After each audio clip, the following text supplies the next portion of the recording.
Israeli Prime Minister Benjamin Netanyahu is warning the West not to be fooled by the conciliatory words of Iranian President Hassan Rouhani.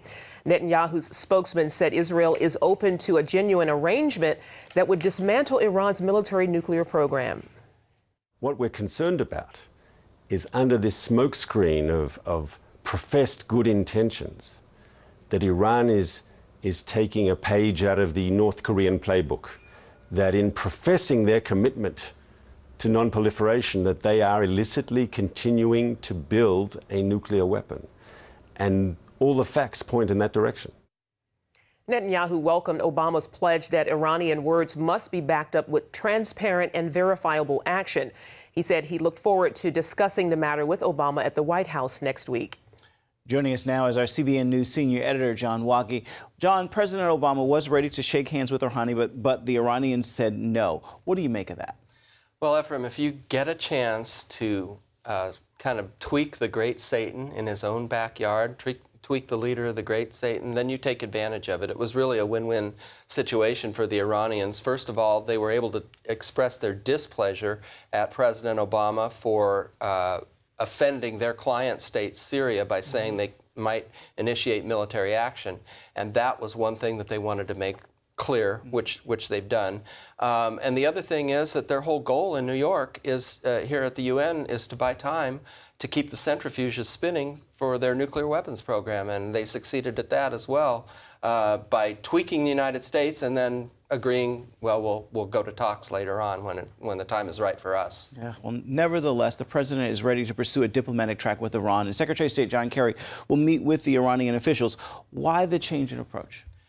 Well, I think because it benefits both sides. First of all, as I mentioned before, the Iranian goal has nothing to do with the stagecraft that's happening on the theater of the United Nations. The Iranian goal is to keep the centrifuges spinning so that they enrich enough nuclear material, uranium, in order to gain the nuclear weapons. And so by entering into the diplomatic track, that helps them buy the time that they're looking for. For the White House, the Syria debacle needs to be put behind them. And if you can orchestrate a sort of grand international talking point and give people hope that there might actually be an agreement with this country that is creating so much havoc around the world, then it's great to talk about talks, and that's what they're doing. We've heard from Israel's Prime Minister Benjamin Netanyahu. He says Iran is laying a trap. Do the Israelis fear the U.S. will abandon them, leaving them to face Iran's threat alone?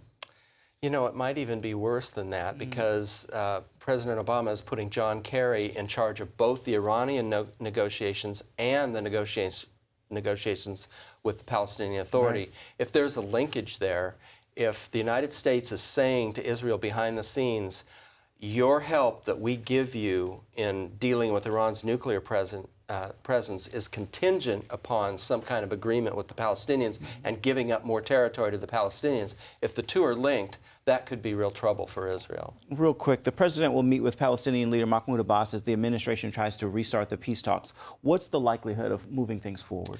Well, I don't think the likelihood's very high. First of all, Abbas has shown that he's very unwilling to give any major concessions that would lead to an agreement.